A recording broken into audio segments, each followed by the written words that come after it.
Hello and welcome to My PGCE, a podcast documenting my journey as a trainee teacher, with a special focus on mental health. I am your host, James B.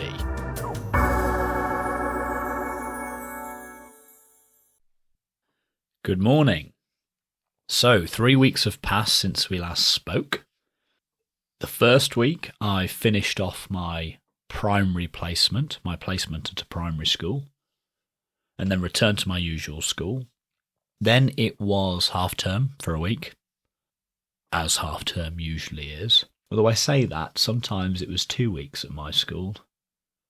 Anyway, I spent that half term preparing an academic poster. It was my last university assignment. The poster was about creating an intellectual need for mathematics. And I submitted that poster on Monday. And then I've been back in school this week, and I'm in school 5 days a week from now on as well. Before half term, I was in university on Monday and in school for 4 days a week. But from now on, it's 5 days a week. So back at school this week, and I presented my poster. This was the last aspect of my university work. I presented that poster to my university tutors yesterday morning, on Friday morning. So I submitted that on Monday and presented it on Friday. Okay, so there's a few things I'd like to talk about in a bit more detail.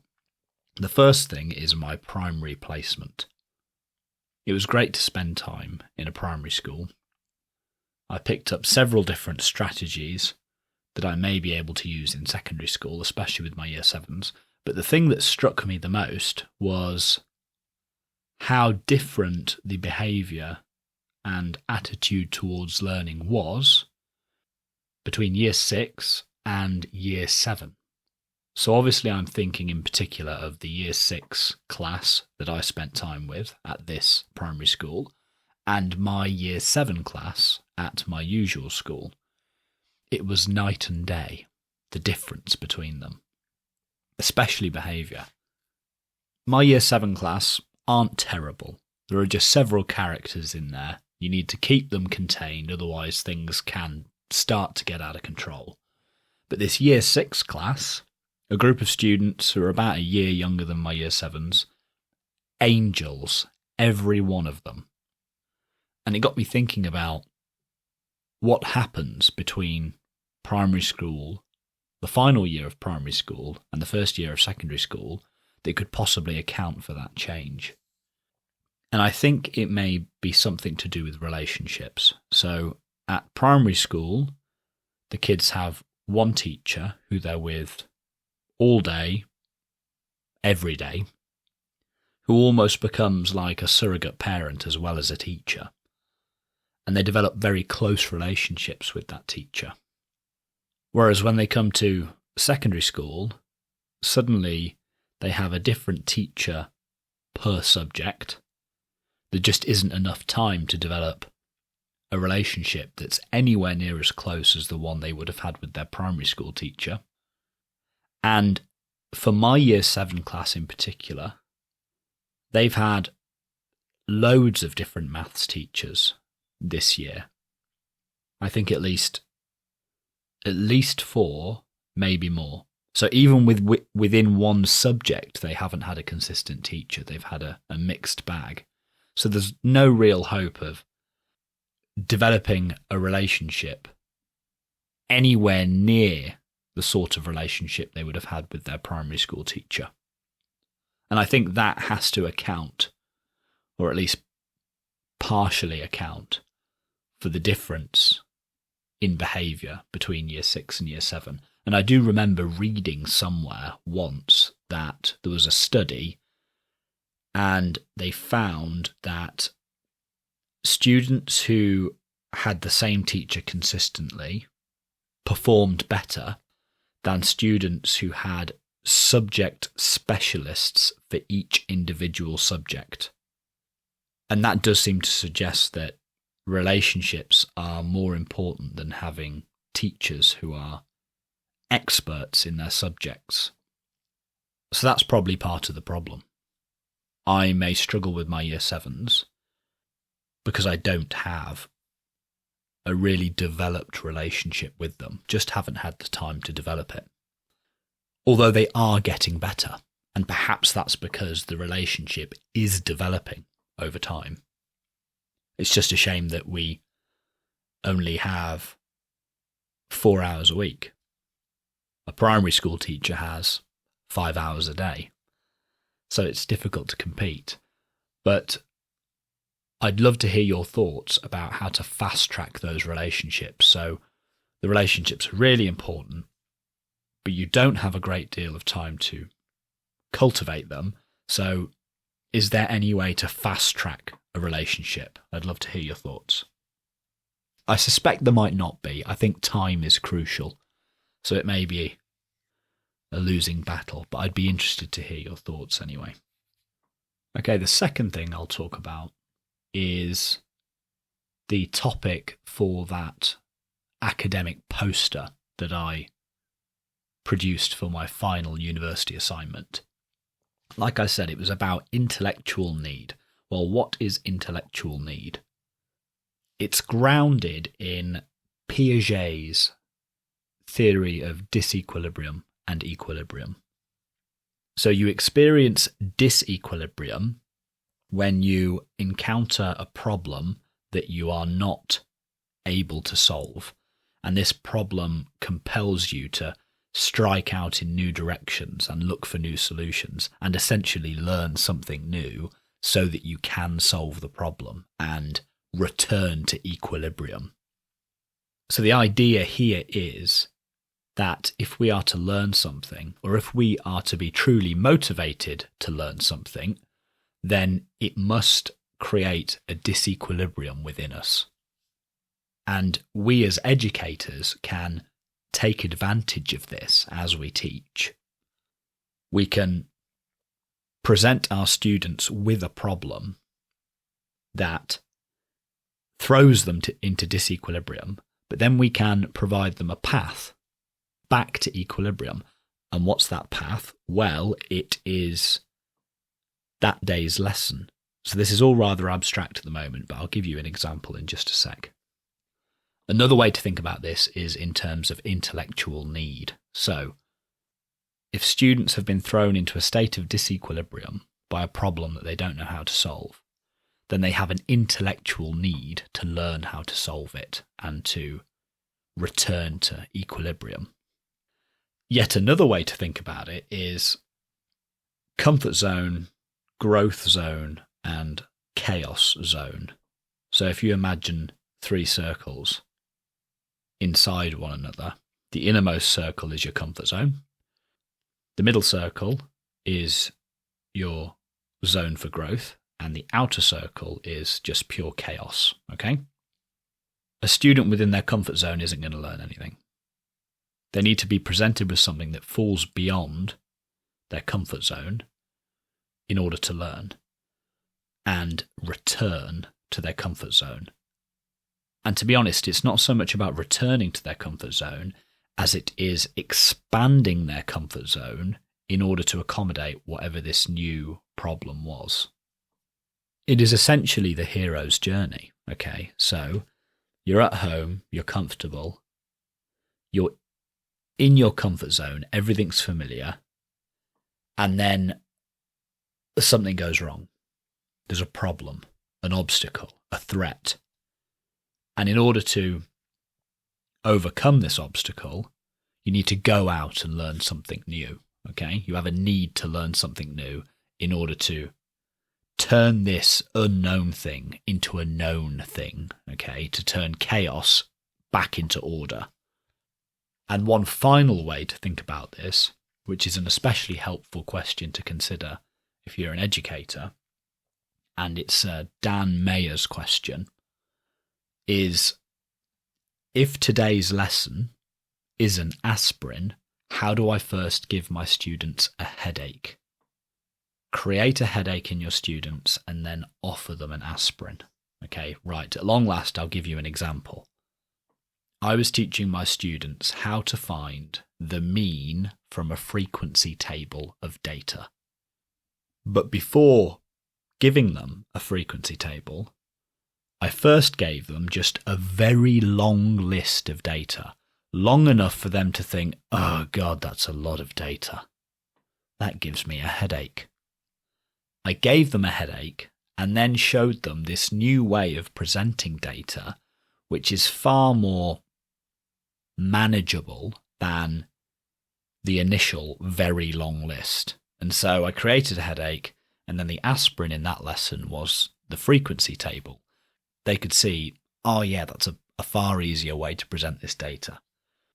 So the really long list initially, they could find a mean from it, but their previous method was inefficient. The new method using frequency tables was far more efficient, okay? So the long list was an obstacle that threw them into disequilibrium, and then the frequency table was a means for conquering this obstacle and returning to efficiency and familiarity. And in so doing, they've learned something new, okay? But creating an intellectual need is a delicate procedure, and it has to be balanced against motivation. You want to present your students with a problem or an obstacle that just exceeds their current limit of knowledge, or at least makes their current methods inefficient. That's all you want. You don't want to present them with a problem that's completely overwhelming and just makes them drop their pen. And in this particular lesson, before I gave them that long data set, which gave them a headache, I'd given them 2 shorter data sets before that, where their usual method, what they already knew, worked, and it worked efficiently. It didn't take them too long to calculate the mean. So they'd already had some success in those first 2 questions. They were feeling good about themselves, motivated. One more question to go. A question which then gave them the headache. But importantly, I'd already got that buy-in from them. Okay, so that was a bit of a ramble about intellectual need. Now, how has my mental health been recently? Well, in the past 4 days, it hasn't been great. And that has been affecting my work at school a little bit. But I'm not sure whether it's a result of my work at school, because at the moment, my workload has temporarily decreased, so I'm not as busy as I usually am. So it seems unusual to think that it's the stress of work that's made my anxiety spike in the past 3 or 4 days. And when I say my anxiety spiked, I mean that I've been suffering with tension headaches and dizziness. But like I said, I think it's not necessarily being caused by my work and my workload. I think maybe it's being caused by something else. I might be fighting a bug, for instance. I know that whenever I'm a bit run down, my anxiety levels do increase. Yet, aside from the dizziness and the tension headaches, I'm not suffering from any of the symptoms, so it's a funny one. All I know is that over the past 3 or 4 days, I haven't felt good, and I don't know why. Now, that in itself can be an anxiety-inducing or anxiety-exacerbating situation. To know you're not feeling good, but also to not know why. That's not very nice. Even now, I have a slight headache and I feel fuzzy, feel like my head's cloudy. Brain fog, I've heard it described as. I think that's a good way to think about it. I feel like my head isn't clear. So how should we proceed when we don't feel our best and we also don't know why we don't feel our best? I don't really know, because on the one hand, I could do some investigations and really try to dig down into this and figure out what's going on. But that may not make me feel better. It may be better for a long-term solution if I could identify what's causing this, but it certainly won't make me feel better in the interim, in the short term. The alternative is just to convince myself that soon enough I will feel better. This feeling is fleeting and temporary, and it won't last very long, and soon I'll be back to normal. And that can be a comforting thought, although you have another voice in your head saying, but what if it isn't only temporary? And these thoughts are amplified when you're already not feeling your best. So it's a funny situation to be in.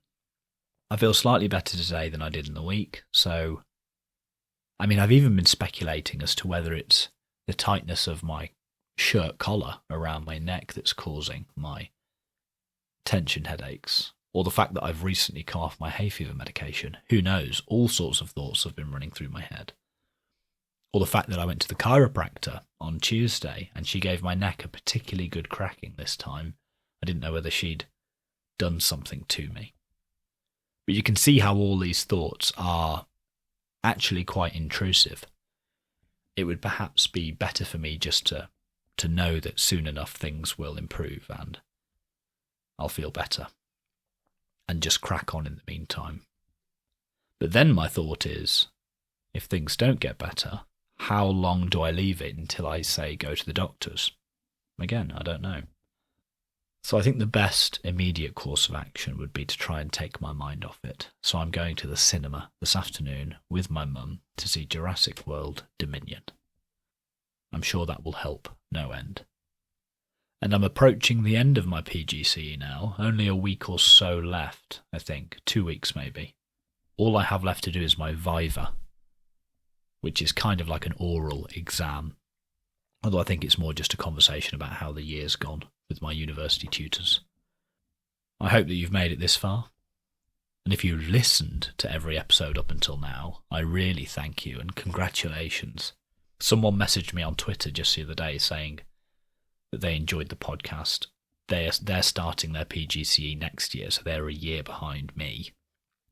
And that was really encouraging to hear, so thank you for that message. And I'll be back with another episode in probably 2 weeks' time. If you like the episode, please spread the word in person and on social media. You can follow the podcast on Twitter @mypgcepod or email mypgcepod@gmail.com. Please subscribe, rate and review in your directory of choice. Please also consider becoming a patron at patreon.com/mypgcepod and helping fund both the podcast and my PGCE course. Thank you and talk again soon.